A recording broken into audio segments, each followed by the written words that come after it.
Hello students, welcome to A to Z পরীক্ষা। আজকে তোমাদের সঙ্গে এসএলএসটি বায়োলজির ফিজিওলজির একটা চ্যাপ্টারের কিছু অংশ নিয়ে আলোচনা করব। সেটা হলো ডাইজেশন অ্যান্ড অ্যাবজর্পশন। ঠিক আছে, নোটস দেখিয়ে তোমাদের পড়িয়ে দেবো এবং সেখান থেকে কি কি জিনিস ইম্পর্টেন্ট, কোন কোন জায়গা থেকে প্রশ্ন আসতে পারে, সমস্ত কিছু তোমাদের কিন্তু বলে দেবো।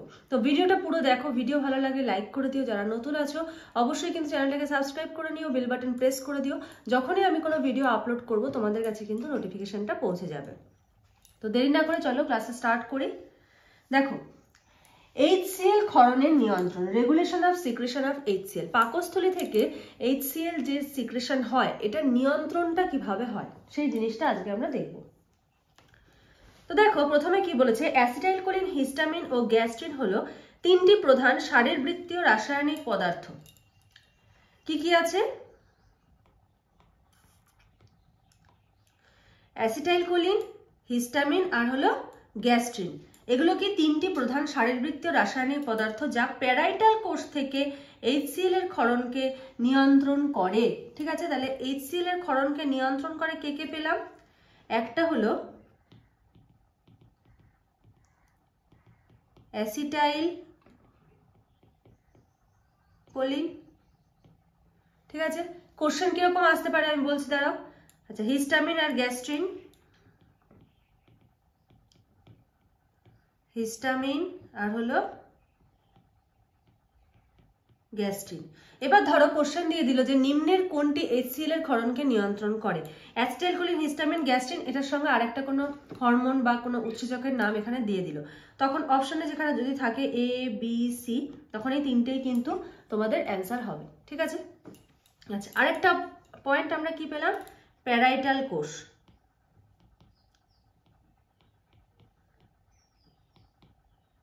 প্যারাইটাল কোষ, প্যারাইটাল কোষ, পাকস্থলীর যে প্যারাইটাল কোষ, পি কোষ, সেখান থেকে কিন্তু HCl এর সিক্রেশনটা হচ্ছে। ঠিক আছে, তাহলে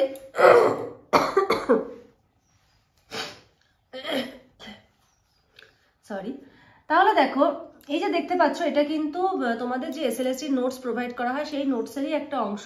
নোটসে দেখো সমস্ত জায়গা যেগুলো এমসিকিউ আসার মতো, প্রত্যেকটা জায়গা কিন্তু হাইলাইট করা রয়েছে। যেমন প্যারাইটাল কোষ থেকে HCl সিক্রেশন হয়, এগুলো কি করছে? ইনভলভ থাকছে HCl এর সিক্রেশনে। এবার তোমরা যদি মনে করো তোমাদের নিউ ব্যাচ কিন্তু স্টার্ট হয়েছে, যদি নিউ ব্যাচে কেউ জয়েন হতে চাও, তারা স্ক্রিনে যে নাম্বার দেখতে পাচ্ছ সেই নাম্বারে যোগাযোগ করে সমস্ত ডিটেলস জেনে নিয়ে কিন্তু জয়েন হয়ে যেতে পারো। এরকম স্ট্যান্ডার্ডের কিন্তু তোমরা নোটস পাবে, এবং নোটস এমন না যে 3-4 পাতায় একটা নোটস কমপ্লিট হয়ে গেল, একদম এনাফ ইনফরমেশন দিয়ে কিন্তু নোটস রয়েছে, তোমাদের কিন্তু বই খুঁজতে হবে না। দেখো, অনেকেই যেমন বলছিল একটা সময় মাদ্রাসার পরীক্ষা কি হবে হবে না করে, আলটিমেটলি কিন্তু পরীক্ষাটা হয়ে গেল। সুতরাং তৈরি কিন্তু আমাদের প্রত্যেককে থাকতে হবে, কারণ যারা মাদ্রাসার জন্য তৈরি হওনি, নিজের ভুল নিজেরা বুঝতে পারছো যে হয়তো আর একটু পড়লে ভালো হতো। ঠিক আছে, তো তাদেরকে বলছি প্রথম থেকে কিন্তু ভালো করে প্রিপারেশন নিতে স্টার্ট করো। ঠিক আছে, আর যদি তোমরা নোটস নিতে চাও, নোটস নিয়ে একদম লাইফ টাইম ফ্রি ক্লাস করবে সেই ব্যবস্থাও রয়েছে। আর যদি রেগুলার ক্লাস করতে চাও, মান্থলি ভাবে ক্লাস করতে চাও, সেই সমস্ত ব্যবস্থাই রয়েছে। শুধু স্ক্রিনের নাম্বারে যে নাম্বারটা রয়েছে সেটাতে যোগাযোগ করে একটু ডিটেলসটা জেনে নিলে তোমরা সমস্তটা ক্লিয়ার হয়ে যাবে। আচ্ছা চলো, নেক্সট কি বলেছে, এই তিনটি রাসায়নিক পদার্থ প্যারাইটাল কোষের পর্দায় অবস্থিত গ্রাহক বা রিসেপ্টরের সাথে যুক্ত হয় এবং HCl এর ক্ষরণ ঘটায়। তাহলে এই যে তিনটে রাসায়নিক পদার্থ, এই তিনটে রাসায়নিক পদার্থ কি করছে? এই যে প্যারাইটাল কোষ, প্যারাইটাল কোষের রিসেপ্টর, ঠিক আছে, প্যারাইটাল কোষের রিসেপ্টরের সঙ্গে এই তিনটে যুক্ত হচ্ছে, এবং যুক্ত হওয়ার পরে কি হচ্ছে? HCl এর সিক্রেশন ঘটছে। ঠিক আছে, অ্যাসিটাইলকোলিন প্যারাইটাল কোষের কোষ পর্দায় M3 মাস্কারিনিক গ্রাহকের সঙ্গে, হিস্টামিন H2 গ্রাহকের সঙ্গে এবং গ্যাস্ট্রিন CCK বা গ্যাস্ট্রিন গ্রাহকের সঙ্গে যুক্ত হয়। তাহলে অ্যাসিটাইলকোলিন কার সঙ্গে যুক্ত হচ্ছে?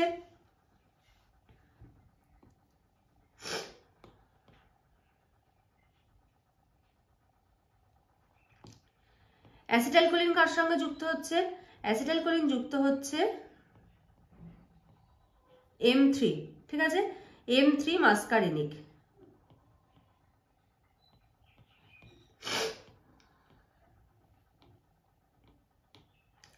নেক্সট আসছে দেখো হিস্টামিন H2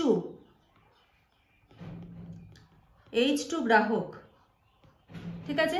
হিস্টামিন হলো কি H2 গ্রাহকের সঙ্গে যুক্ত হচ্ছে। আর গ্যাস্ট্রিন, গ্যাস্ট্রিন কার সঙ্গে যুক্ত হচ্ছে দেখো CCKB, CCKB বা গ্যাস্ট্রিন।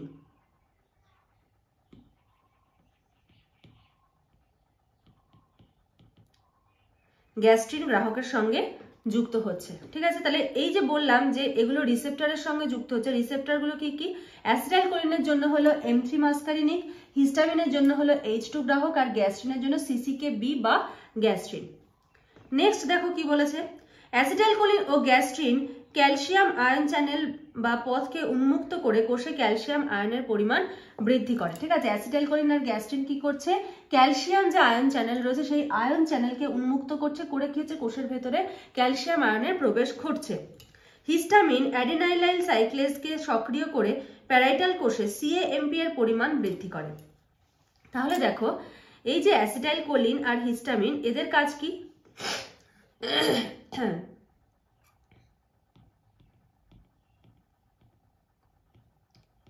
অ্যাসিটাইল কোলিন ও হিস্টামিন, তাহলে অ্যাসিটাইলকোলিন আর হিস্টামিন কি কাজ করছে? এরা হলো ক্যালসিয়াম আয়ন চ্যানেল ওপেন করছে, ক্যালসিয়াম আয়ন চ্যানেল ওপেন করছে। এর ফলে কি হচ্ছে? এর ফলে কোষের মধ্যে ক্যালসিয়াম আয়নের প্রবেশ ঘটছে, এর ফলে কোষের মধ্যে ক্যালসিয়াম আয়নের প্রবেশ ঘটছে, ঠিক আছে। তাহলে অ্যাসিটাইলকোলিন আর হিস্টামিনের কাজ কি? এরা হলো কোষের ক্যালসিয়াম আয়ন চ্যানেলকে ওপেন করে এবং যার ফলে বাইরের পরিবেশ থেকে ক্যালসিয়ামটা কোষের ভেতরে প্রবেশ করছে। আচ্ছা, আরেকটা কি রয়েছে? গ্যাস্ট্রিন।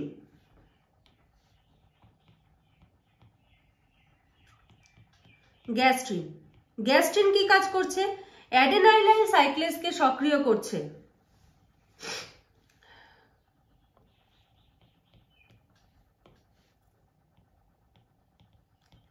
অ্যাডেনাইলাইল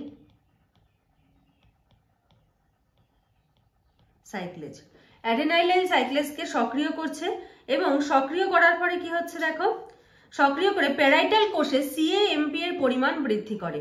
যখন এই যে নোটসগুলো না, এই নোটসগুলো কিন্তু তোমাদের প্রিন্ট আউট করার কোনো রকম দরকার পড়বে না, ঠিক আছে। নোটসগুলো এমনভাবেই তৈরি, দেখতে পাচ্ছ এই যে রোটেট করে কতটা বড় করে এখানেই তোমরা দেখতে পাচ্ছ। ফোনেও কিন্তু সেম ভাবে রোটেট করে একটু জুম করে নিলে তুমি একদম 1 হাত ডিস্টেন্স বা তার থেকেও দূরে রেখে কিন্তু তুমি দেখতে পাবে, তোমার চোখে কোনো রকম প্রেশার পড়বে না। এবার যেহেতু তোমাদের MCQ এক্সাম, তোমরা কি এই যে যেমন দেখো আমি এখানে তোমাদের শর্টে শর্টে জিনিসগুলো লাইন বাই লাইন যেটা রয়েছে ওটাকে আমি ফ্লোচার্টের মাধ্যমে, ঠিক আছে, তারপর ধরো এই যে কোনটার কি রিসেপ্টার, এগুলো দেখো শর্ট শর্ট করে দিচ্ছি। এবার তোমাদের কি করতে হবে? নোটসটা পড়ার সাথে সাথে একটা রিভিশন খাতা তৈরি করতে হবে এবং যেই যেই জায়গাগুলো ইম্পর্টেন্ট কোশ্চেন আসার মতো খাতাতে কিন্তু এরকম ভাবে তোমাদের এগুলো নোট ডাউন করে নিতে হবে ছোট ছোট ছোট ছোট করে।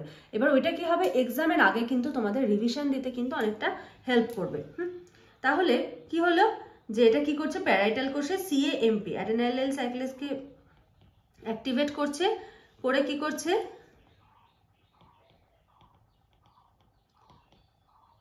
প্যারাইটাল কোষে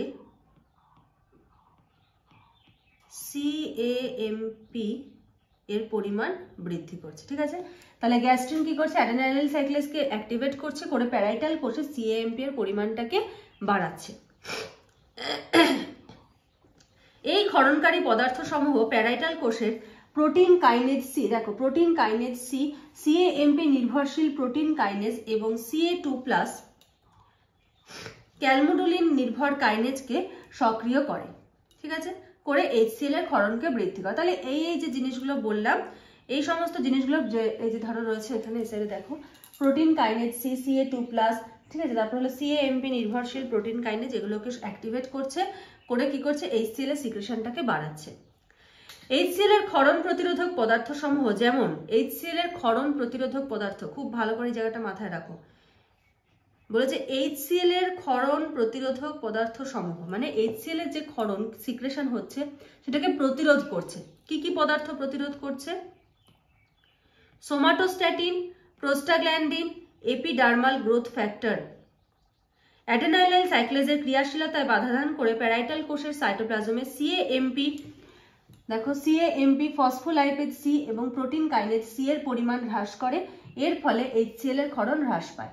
তাহলে দেখো এই যে এই টার্মটা আমরা অলরেডি পেয়ে গেছি,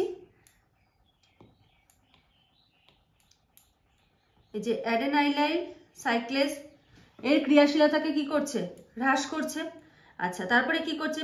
প্যারাইটাল কোষের সাইটোপ্লাজমের CAMP, phospholipase C, protein kinase C এগুলোর পরিমাণ হ্রাস করছে। কোথায় পেলাম এগুলো? এই যে এখানটাতে দেখো, এই যে প্রোটিন কাইনেজ C, ঠিক আছে, এগুলো সমস্তটা HCl এর সিক্রেশনকে বাড়াচ্ছে, কিন্তু এখানে কি হচ্ছে? এখানে এইগুলোর ক্ষরণকে কমিয়ে দিচ্ছে, কমিয়ে দিয়ে কি করছে? HCl এর ক্ষরণ হ্রাস করছে। তাহলে HCl এর ক্ষরণ প্রতিরোধক পদার্থ সমূহ কি কি? কোশ্চেন আসতে পারে।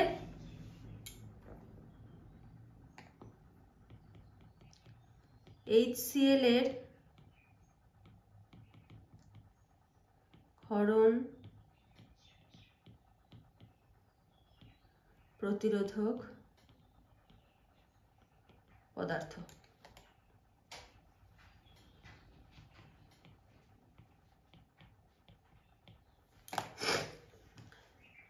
Somatostatin, prostaglandin,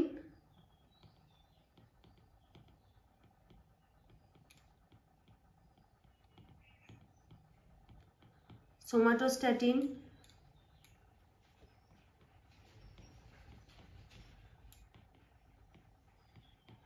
prostaglandin,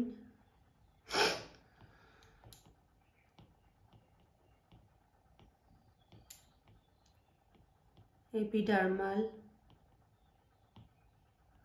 growth factor, আর ধরা থাকলো adrenaline.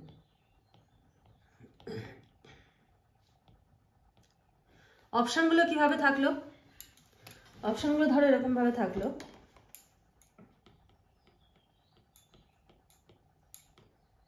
BC, ABC, BCD, AD। তখন অ্যান্সার কি হবে? অ্যান্সার কিন্তু হবে ABC। ঠিক আছে, তাহলে এরকম ভাবেও কিন্তু পরীক্ষায় প্রশ্ন আসতে পারে। তো তোমাদেরকে আজকে একটা নোটস সেট থেকে কিছুটা অংশ করালাম। নেক্সট ক্লাসে আবার অন্য কোনো টপিক নিয়ে তোমাদের সঙ্গে আলোচনা করব। কেমন লাগলো ক্লাসটা, নোটস কেমন লাগলো অবশ্যই কিন্তু কমেন্ট সেকশনে জানিও। আর ক্লাসে কেউ জয়েন হতে চাইলে তোমরা কিন্তু ক্লাসেও জয়েন হয়ে যেতে পারো। আর যদি মনে করো কেউ ফুল নোটস একবারে নেবে, নিয়ে লাইফ টাইম ফ্রি ক্লাস করবে, সেটাও কিন্তু ব্যবস্থা রয়েছে। তো আজকের মতো এখানেই শেষ করছি। নেক্সট ক্লাসে আবার তোমাদের সঙ্গে কথা হবে, দেখা হবে। আজকের মতো এইটুকুই। Thank you.